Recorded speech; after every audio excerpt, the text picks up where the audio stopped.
A very good afternoon and greetings to all, and more particularly to our Facebook viewers that will be viewing this discussion live.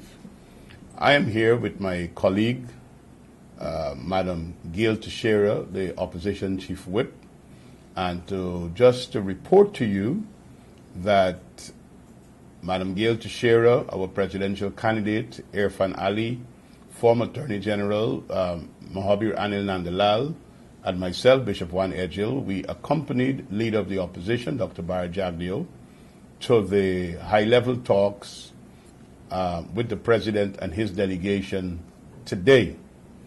I'm sure by now all are aware that we did dispatch some specific demands, and we went into that meeting and we expected as an outcome minimum was a date for elections 2019, and that date, by way of our letter of demand, was during the life of the current list, which expires on April 30th. We want to use this program today to report to you and to bring you details of what transpired so that you could be informed and that you could be very well positioned to deal with the issues, because we went today with a good faith position to avoid that looming constitutional crisis if there is no elections by March 21st. Madam Gail Teixeira, would you help to inform the people and our views of the context and the outcome of today's meeting? Well, again, to repeat what you just said, Bishop, is that we were approached by many people, civil society, individuals, even the DIPCOR, to give one last attempt to try to meet with to respond to the President's invitation and to meet with him to discuss a date. We put the date of April the 30th because that's when the list expires, and we put some other demands. But the sole and critical issue for discussion today was our proposal of April the 30th. What was, I think, quite, well, bizarre may not be the right word, but it was one in which the President seemed rather ill-informed, uninformed, unprepared. Because remember, when we met on January the 9th, there's been no movement from January 9th to today. So although a number of things were raised, including GCOM, etc., there was no movement over this period and the meeting today on March the 6th. Secondly, the President is holding on to the fact, or to his view, that he cannot give a date unless GCOM is ready. A total fallacy, because the Constitution is very clear. The President is the one who's given the sole power to prorogue, dissolve Parliament by proclamation. The Constitution also is supreme in saying that from the time the President dissolves Parliament, elections must be held within 3 months for members of the National Assembly. 3 months. It also goes on to say that GCOM has a responsibility to hold elections in accordance with the Constitution. The President has, I believe conveniently, handed his presidential power to GCOM. So what you have is that GCOM is usurping the Constitution by saying they're not ready, and you have within GCOM the 3 members of the government appointed by the government and the chairman appointed by the President, who have decided that house-to-house elections and elections will be held sometime next year in total violation of the Constitution, and the President is acquiescing to this. In fact, the President seems to be giving up his powers as President and bowing to the GCOM. Now, this is a rather untenable situation, and clearly the President cannot be so obtuse to what the Constitution says. And therefore, I believe it is absolute convenience. They don't want election until next year. We made it very clear, the Leader of the Opposition made it very clear, that the proposal we made of April the 30th is reasonable, doable, and that further we were willing to go even further to enhance any concerns of people voting. But he also indicated that one of the things that we are prepared to do is to even work with the government to show them how it is doable. Yes. As against all of the projections that are being made, that we could sit down in an atmosphere where we could agree Right. that this timeline is doable because we could get this done in a particular Exactly. time frame.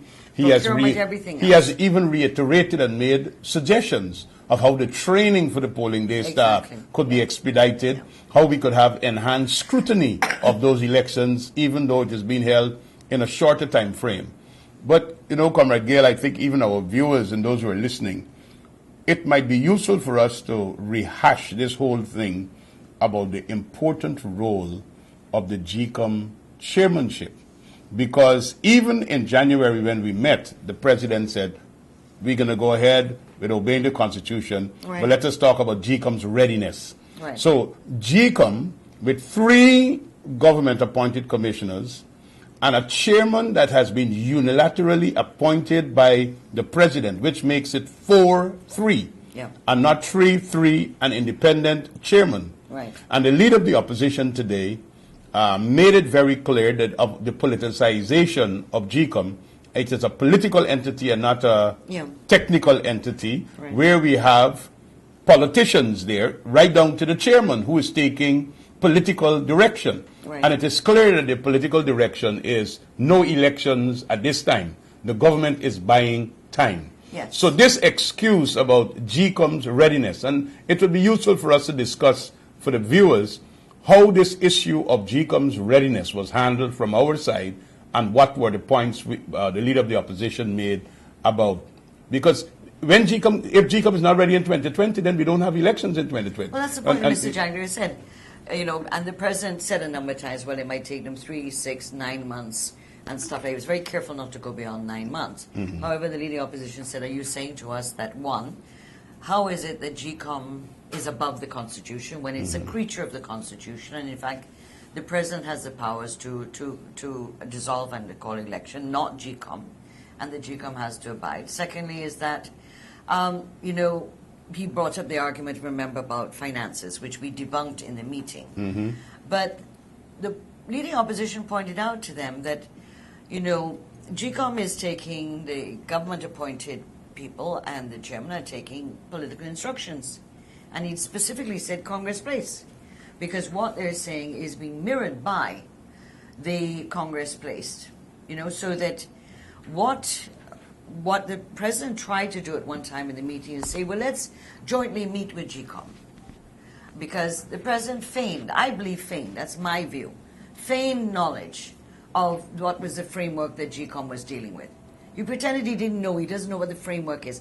How can a president on March the 6th, 14 days away from a constitutional crisis, have no clue of what is the timeline that GCOM is talking about? He actually said he doesn't don't know the work program He of doesn't the know. work program of GCOM. So he said. I don't believe it, but that's what he said. He said he doesn't know he doesn't know the work program. He doesn't know the But why timeline. would you call the parliamentary opposition for talks, Right. where your proposal is for us to be able to get timelines from GCOM, Right. and you did not consult with With GCOM before the meeting with the leader Exactly. of the opposition? Exactly. And then I heard after we left, the Minister of State or some official coming out from that meeting would have mentioned, because I've seen that somebody sent it to my phone, that it would be another 3 days before they could meet with GCOM to consult. So the president says to Mr. Jagdeo, we could have a joint engagement with GCOM. Mr. Jagdeo says no. It's not our job. It's not our job.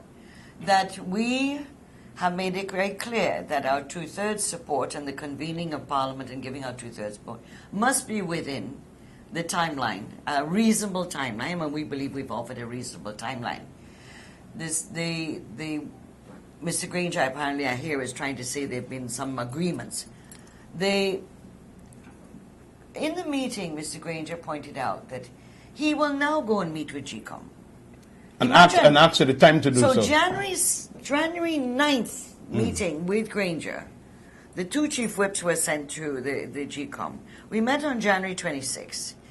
Is he telling me, I reported to lead the opposition, is he telling me and telling us and the people of Guyana that he never asked his chief whip what To happened report. in the meeting with GCOM on January 26th? That he wanted to report this morning. And he wants a report this morning, which of course I didn't give, and we didn't give, and we didn't accept. That was a waste of time But people taking absolutely, it reports. was just. The But whole nation know what happens at that. But the other happened. thing is that we said to Mr. Granger, you meet GCOM, right?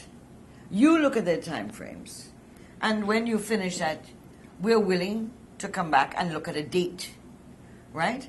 But it is conditional. It is conditional on the fact that we are not going, if you're coming to us with house-to-house registration, you can forget it. You're not getting our support in that. So Mr. Jagdeo was very clear. When you're talking about an extension, if you want our support, he has to have our support. Otherwise, and Mr. Jagdeo repeatedly reminded Mr. Granger that after March 21st, without an extension, we have an unconstitutional government. And so, with no, and it's very clear today, March the 6th, that the president seems to be in no hurry, because you're saying now that they're saying they need 3 days to meet the commission. In fact, Mr. Jagdeo also insisted not just to meet the chairman, but to meet the entire commission to hear all sides on the issue, because we know that actually there are 4 options. On the January 26th meeting, when Minister Amlan Ali and I went, in fact, just before that, they were looking at a 50-day coming out just before April 30th. Alexander and them seemed to have thrown that out of the window and went straight into house-to-house registration. That's all they want. They're blinded by that. That's all they want. So the government is buying time. The 4 points Mr. Granger said, and I hear Mr. Harmon's repeating it now. What are they? The judicial process. The judicial process, which they're now, it's not concluded according to Mr. Granger. The parliamentary. So it means CCJ. The parliamentary in terms of the extension and the parliamentary in terms of no confidence. The functioning of the executive. GCOM and the functioning of the executive in the interim. Clearly on the GCOM one, the president is happily, I'm convinced, going along happily, and I believe that's why I used in many of my TV programs, conspiracy, collusion between the president and GCOM. This attempt to say, oh, you know, they're an independent body in constitution. And as Mr. Jagdeo reminded the president, he said, you are the president. You have powers under this constitution. Are you saying that GCOM is above the constitution when it's a creature of the constitution? And again, Mr. Granger could not answer that issue. So in the meeting, there's a fundamental, what you call, elephant in the room. Fundamental elephant in the room. The elephant in the room is that the Constitution is the elephant in the room. And the elephant in the room is that the debate, as Mr. Granger is putting it, I can't tell GCOM to do anything. They're a constitutional body. Well, that really concerned me as a member of the delegation. Yes. And I watched what was going on, because the leader of the opposition said, look, number one, the president is the one who by proclamation dissolves parliament. The president is the one who any time within the 5-year period can set a date and call elections. Yes. The president is the one who must signal its elections. Yep. In these circumstances, since 106.6 and 106.7 has been triggered, the discretion in terms of time frame for the president has been curtailed based upon the fact it's a 3-month period. We told the president today, GCOM was saying as of sometime in February, they had not yet received any signal to start preparing for elections. If the president wrote GCOM and says, I want to consult with you on a date for holding elections, and the leader of the opposition's letter to the president said, we are prepared to meet once we are discussing a date for elections, and the president said, we're going to consider those things, and we come to today's meeting, and then you're going to say you don't know GCOM's work program. Now, the leader of the opposition made it very clear. The president is also a leader of a party, but you also have to act presidential. Exactly. And we pointed out carefully what are the moutings and what are the things that are coming from Congress Place. War, if no house. War in Region 1, and war if there's no house-to-house registration, and no house-to-house registration, no elections, because house-to-house registration seems to be the offering for the further delaying of the elections for some time in the future. And we are not agreeing to that. No. The president knew our position before we got to that meeting. Yeah. Because he had a letter that carefully says election before April 30th. Before the expiration Before the expiration of the current list. Could the president have acted responsibly and presidential before meeting with us at 11 o'clock today? Asked GCOM and their commissioners to meet with him in an emergency session and says, look, could you tell me what are the possible scenarios in terms of your concerns or readiness? Government commissioners yesterday, after our letter went to the Ministry of the Presidency, yes, they are on record as saying they need 126 days. Yeah. So we already know Congress' position is 126 days. 128 because our April 30 comes in 126. Some of us calculated that yesterday. Yeah. So it is clear that this thing is being carefully choreographed. Yes. And this opening to say we have the doors open, because I believe that is the line the government will carry. Well, there will be future talks and there will be future engagements because the president will now talk to GCOM. GCOM will give them a timeline and then they will re-engage the opposition. But our position remains the same. Yep. Elections before April 30th. Yeah, that's as far as we're willing to go. That's as far as we're willing to go. We're not getting involved in this delay of house-to-house registration. Yeah. So when we're talking about GCOM's work program, the president, through his members of parliament, they are aware of GCOM's work program because GCOM submitted their work program for 2019 when they submitted funding for the budget. Yeah. And we had to quarrel in the parliament to get copies of that. Yeah. So we know what GCOM had planned for 2019. Yeah. But when you have a no confidence motion, exactly, this dereliction of duty on the part of GCOM, that they didn't meet an emergency session and start coming up with timelines on how to satisfy the Constitution. Right. We are making it clear GCOM cannot use the excuse of not being ready to subvert the Constitution or to make the Constitution subservient to GCOM. GCOM is not supreme. The Constitution is supreme. So the president's excuse of using GCOM's lack of readiness is his way of saying, I ain't keeping no elections, because when you have 4 people who are politically appointed and the delicate balance of an independent chairman was removed through your unilateral appointment, it is easy for the president to say, y'all hold the line, because that is the line that I'm carrying. I want GCOM to give me the time. And all that we see GCOM is doing is using every excuse in the book, whether they could stand light or not, to delay elections. And the president came to today's meeting with that same mold. I got to wait on GCOM. I can't instruct GCOM. GCOM is an independent body. We said we won't want you to instruct GCOM. Just simply make the proclamation. You name the date for election, and once you name the date of election, GCOM must then say what they need in order to meet that deadline.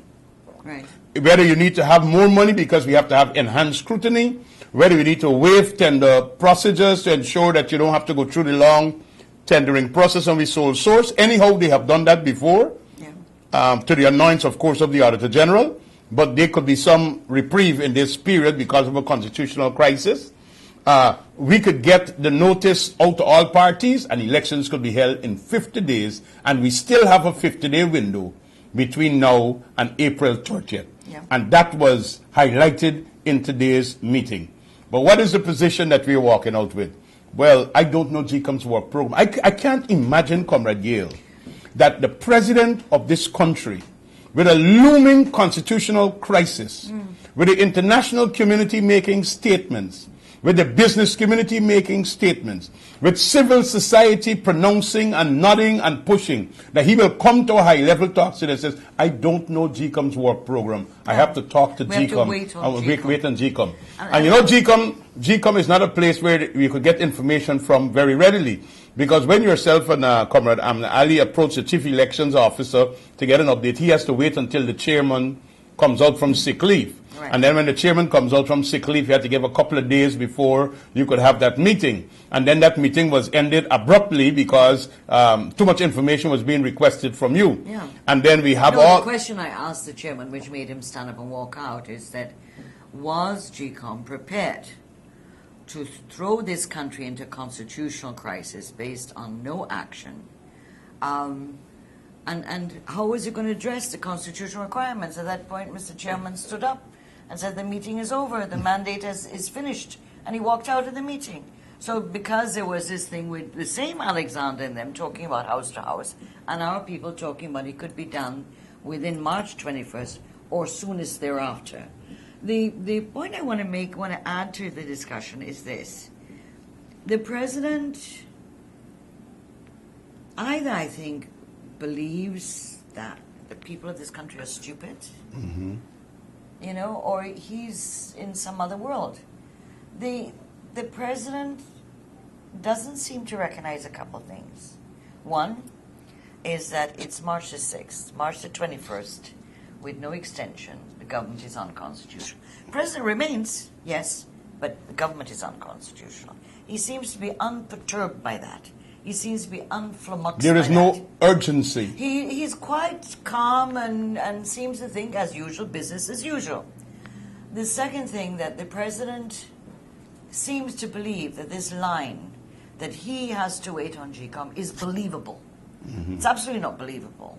It is absolute nonsense. Especially when he's in control of GCOM. Yeah, and that the commission's independence, which he tried today to talk about, does not exist. He himself undermined it by appointing Patterson, and the Caribbean Court of Justice is supposed to rule on the appeal we took to the Caribbean Court of Justice on whether Mr. Patterson was appointed in compliance with the Constitution, so that he doesn't even recognize the delicate balance that he's walking. The ball is in his court, and he's trying desperately to throw it out in different ways. The whole meeting today was bad faith. We went in, and as our statement said, we came under a lot of pressure by people. One last attempt, please avert a constitutional crisis, protect the nation. The PPPC and the leading opposition took that seriously. We went in. The whole meeting was based on bad faith. We go into a meeting in which clearly from the large delegation of the government is that ain't nothing going to happen there. That's just an image that we know when you go into certain meetings. If the government side is enormous, nothing serious is going to happen. Secondly is that the president, as you said, came unprepared, or appeared to come unprepared in terms of GCOM's time frame. He came unprepared to deal with the April 30th. Unprepared. He thought that by saying to Minister Amlin, let's give a report to this meeting of January 26th, on May the 6th, it would lead some credibility to the unreadiness of GCOM. You know, and I was not prepared to speak, and I signaled to Mr. Jaglier, I'm not speaking on this nonsense. And so, then the issue of so those issues. And on the GCOM, he raised the financial issue. Mr. Jaglier answered him on that and said that, quoted from the Constitution. Three levels of debunking it. The Constitution, the fiscal management, and the Minister of Finance speech in Parliament. And the fourth, that the GCOM said they needed $2.9 and whatever billion for elections. And the leading opposition said, but they have $5.3 billion lump sum money for GCOM. So there's no impediment to GCOM being able to have elections if there are certain things that have to be fast-tracked. And that's why the leading opposition spoke about enhancing security and scrutiny of the electoral process, of if there needed to be some fast-tracking of the procurement and so on. These are things we were willing to cooperate on. But when the president talked about engaging in the future, it was post the GCOM meeting, post coming to us with a date. And thirdly, we said, yes, and we in the PPP will not say at this point no, but at the same time, we're not going to say yes to anything. And so we made it very clear to Mr. Granger, if you're coming with us house to house, in 9 months' time, we're not part of that. We're not going to give the 2/3 majority. But the intent here that we have seen all along, December 21st, 18 days after, you have a meeting. When you came to that meeting, you had already filed all of your court cases. Yes. So you made sure you use the judicial process as an excuse that you can't really act. Yeah. Because we got to wait the outcome of the court cases. Right. The Chief Justice has ruled.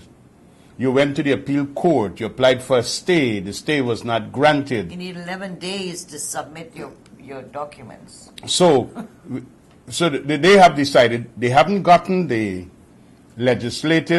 speaker to overturn the no confidence motion. You didn't get the judiciary by way of the Constitutional Court presided over by the Chief Justice to win you out. They are relying on the GCOM, which is a politically arranged mechanism, because the delicate balance of the independence of GCOM through an independent chairman coming through a process where the leader of the opposition submits 6 names, the president picks 1, so you could have confidence in that person. That has already been destroyed. You've put in a chairman for GCOM who before his appointment was an advisor to your Attorney General. Your Attorney General who goes to the appeal court and says that the Constitution is wrong. So maybe the chairman of GCOM as well believes that the Constitution is wrong when it says 90 days an election, because he's providing a vote to cement disobedience. A former judge who said in his CV was also a former Chief Justice voted to violate the constitutional provision of elections in 90 days by saying we have to go to a work program which is going to take us into 100 and something days, and not even 100 and something days from December 21st, from when they are voting, because we have to do this, we have to do that.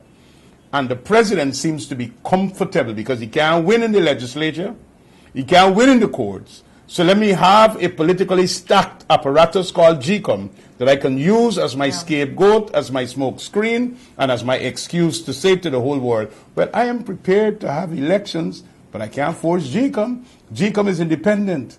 But you destroyed the delicate balance of GCOM by putting in your own unilaterally appointed chairman. But in order to ensure that exactly this happens. It happens. So the rigging that the people were fearful of, we're now seeing the manifestation of why we should have had an independent chairman. Because with an independent chairman, I'm sure that chairman would have said to the guys, you political people, y'all squabble. I got a constitution to uphold. Yeah. My office says I have to uphold the constitution as chairman of this body. So technical people, bring me a proposal for elections in 90 days and tell me what it would cost. So I could tell the executive and the legislative, you need to provide A, B, and C because I either have or I don't have sufficient money to do those elections. But they have not done that, but rather they are seeking to build some amount of confusion in the public's mind by saying elections can be held in 90 days. Elections can be held in 90 days. And the only reason why they're saying that is because the government needs more time to curry favor, to buy back support, to continue to spend state resources to go out there campaigning, to go out there promising people in Region 9 and Region 10. Everybody's getting a promise. Everybody's getting a promise. Everybody's getting a promise because they are using state resources to campaign. And in the midst of all of that, you have a president who wants to take the high altar position of saying, well, I don't know GCOM's timeline. I'm going to talk to GCOM. And then when we walk into the Ministry of Presidency today, it can be about 3 days before they meet GCOM. So that brings you down to from 2 weeks to 11 or 12 days before, and then you're going to call the leader of the opposition back to say, well, I've consulted with GCOM, and GCOM says they're not going to be ready until July or September or October. So which data are you prepared to work with? Yeah. He is the president. He has the Constitution to uphold, and that was made clear to him today, and it is clear that the president is washing his hands of his presidential powers and presidential responsibility and putting it to GCOM, where he is in charge of, he and his party are in charge. One could wonder, that he referred to the 2014 no confidence motion, and Mr. Jagdeo reminded him that the sanctions that he spoke about in November 2014 when President Jagdeo Ramatar prorogued Parliament and he talked about sanctions of the then PPP government, Mr. Jagdeo reminded him that he will be expressing those same sanctions. The difference is that it was a no-confidence motion that was passed successfully. Their motion was never even debated. It was on the notice paper. it wasn't even on the agenda. So that he reminded him of that. But here is a president, who cannot forget the things he said in 2014 when the parliament was prorogued and when it was dissolved. But the other point is that were he to have been in the position of 2014, would he be behaving the same way now? For example, would he in 2014, with GCOM, if GCOM said to Mr. Ramatar, we're not ready. We're not ready, we can't hold elections. You would have had a war in this country. You had a the streets would have been noisy. And fire and everything else. The GCOM, from the time the President prorogued Parliament, started to know that, look, we better get our act together.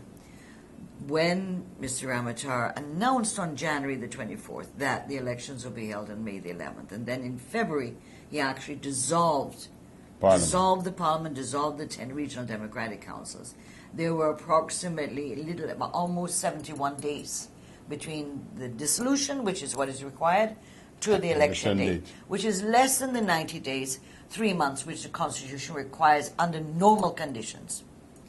And so this 3 months is the same as the 3 months that are required under a scheduled election, as under a no-confidence motion. So there's no rocket science we're working with.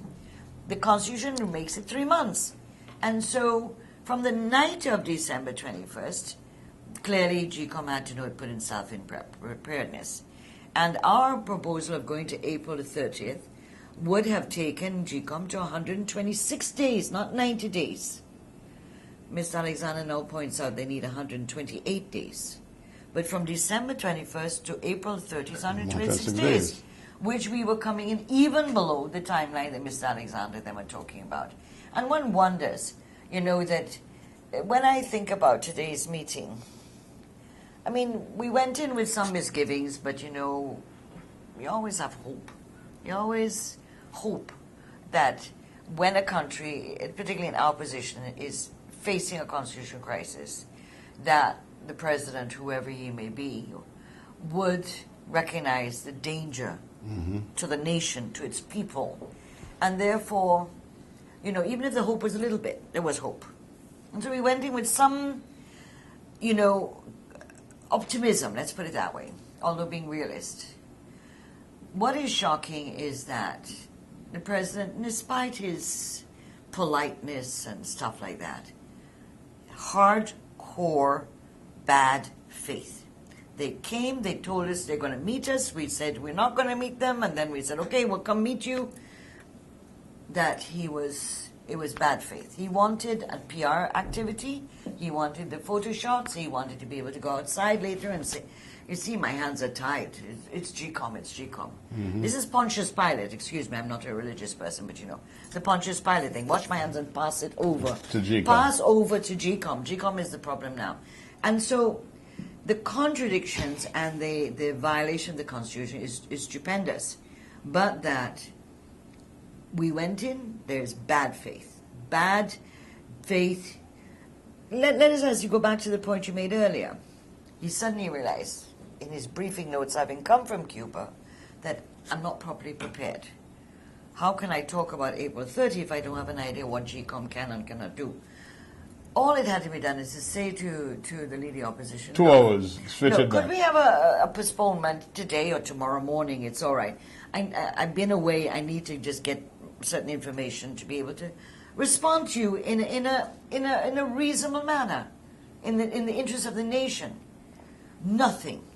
And nothing will make me believe, because I've sat and worked in that office, that the GCOM has not provided the President's office and his right-hand men, right-hand lieutenants, such as Mr. Harman, who advises and works with the President every hour of every day, of what are the timelines they're talking about. But they also have 3 commissioners who sit there that will be reporting back to the party. Yeah, at Congress Place, and to Mr. Harman. Because remember, the General Secretary of the PNC is Amna Ali. She sits in cabinet. Valda Lawrence is the chairman. and then half the executive is in cabinet. And then the General Secretary of APNU is the Minister of State. Exactly. Mr. Harman. And then you have the AFC group that also are part of cabinet. And so, and Mr. Trotman, you forget, Desmond Trotman is the representative of the AFC and the APNU AFC commissioners. Right? So I'm sure he's reporting to his party people, isn't he? Well, all of them are reporting. So the president could have said, and there would be a certain reasonableness in this, in saying that, look, I've just come back, I haven't had a chance to be properly briefed, I'd like to meet the GCOM, the entire GCOM, could we just postpone this for a couple hours or until tomorrow morning, whatever it is. We would have complied. But to have us going to a meeting where clearly he is now going to say to people on our side, the leader of the opposition, former president, general secretary of the PPP, that my hands are tied, I can do nothing. GCOM. All the president wanted to do today, Gail, was to say to the Guyana and the international community, there's no looming constitutional crisis. Yeah. Because myself and the opposition, parliamentary opposition, we're talking, and we will probably get an agreement before March 21st. We had a meeting, and they agreed that I'm going to go and talk to GCOM, and then when I get something from GCOM, I'm going to come back to them. So all he wanted to do today was the PR stunt, the public relations assurances, things to his base supporters, to the international community. All is not lost. Yeah. But we are making it very clear. If you don't get an election date, we're not returning to the parliament. But it's not We're any not election date. before April 30th. Say the election date is February 29, 20, because we have to have the House. That will, we have made it very Before clear. April 30th. We are not accepting it. It has to be within the period of the expiration of the voters list. And so we made that very clear. But I think that the viewers need to know that the constitutional crisis It's still on. is still on.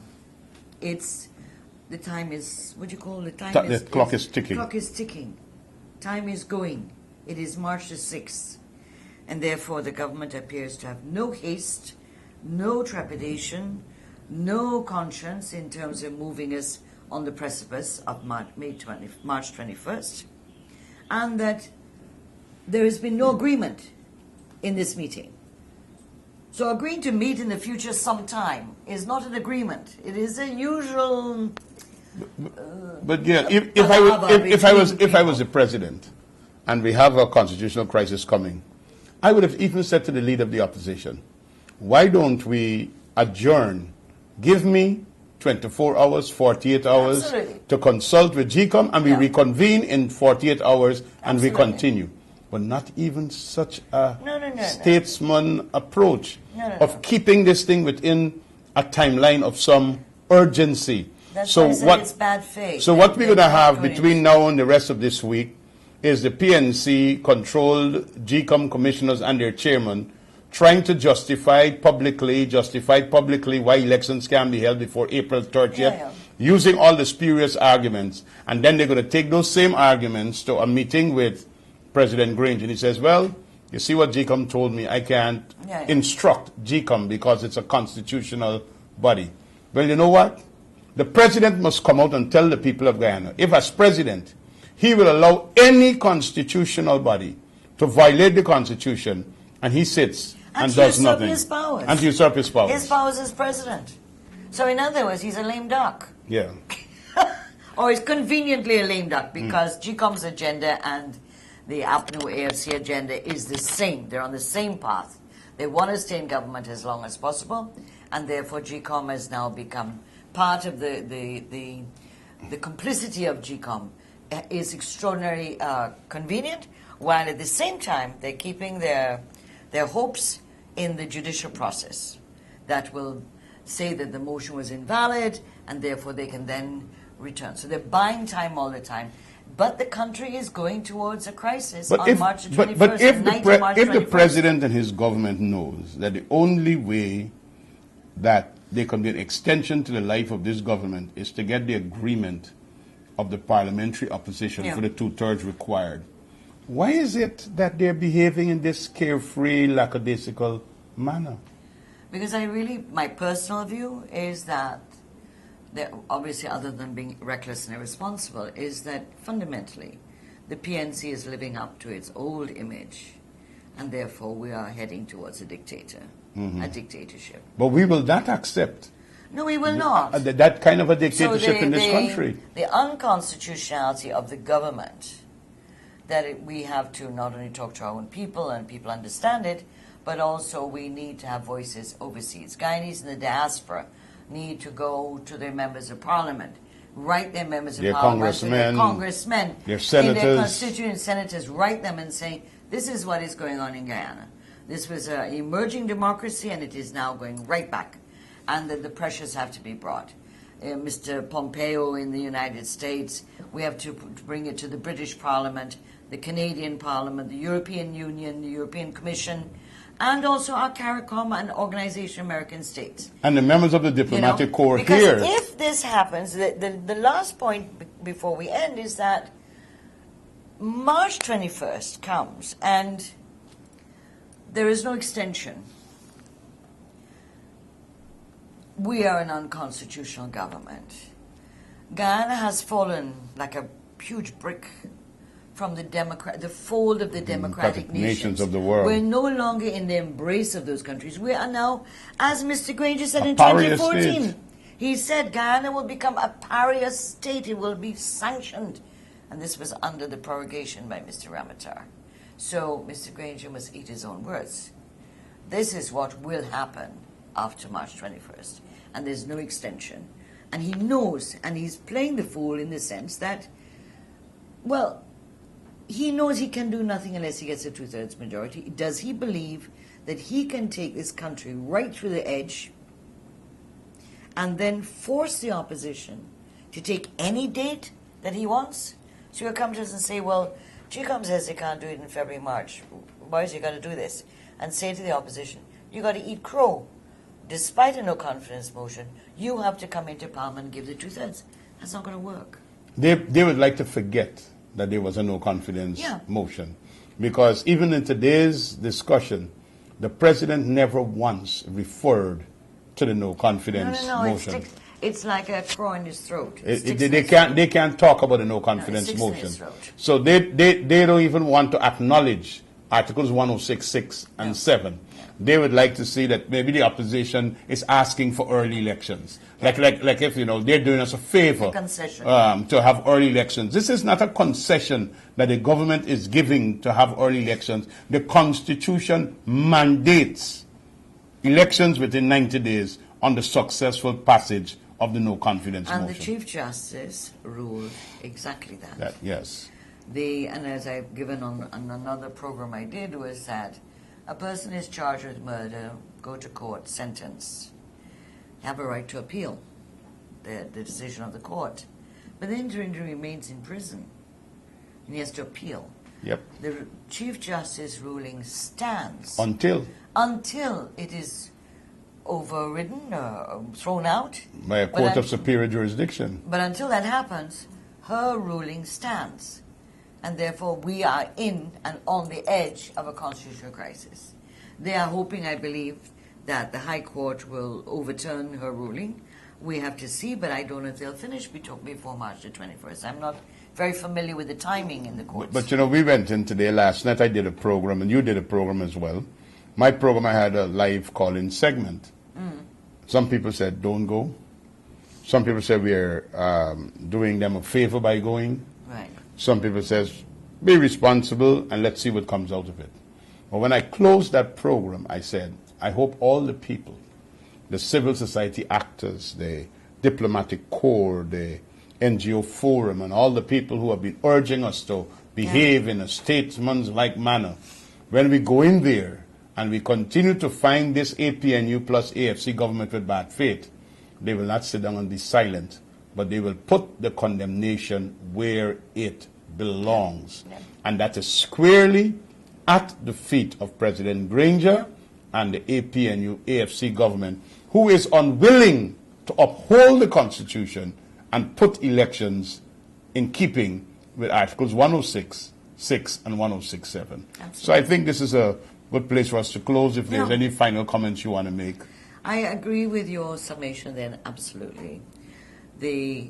Ultimately, finally, it is the president who has to act presidential. At this point, he's not acting presidential. He's acting like the leader of a political party. And as we said in the final line of our press statement we sent out yesterday, the test of today will be whether we have a constitutional democracy or power lust wins out. I think the latter is where it looks as if that's winning out. Power for power's sake.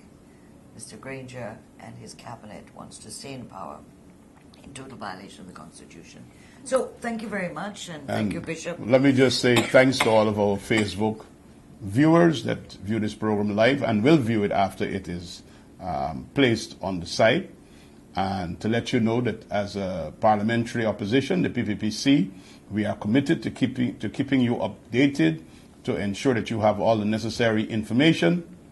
And as it is right now, we don't have a date for elections, and we are going towards a constitutional crisis. God bless you all. Thank you.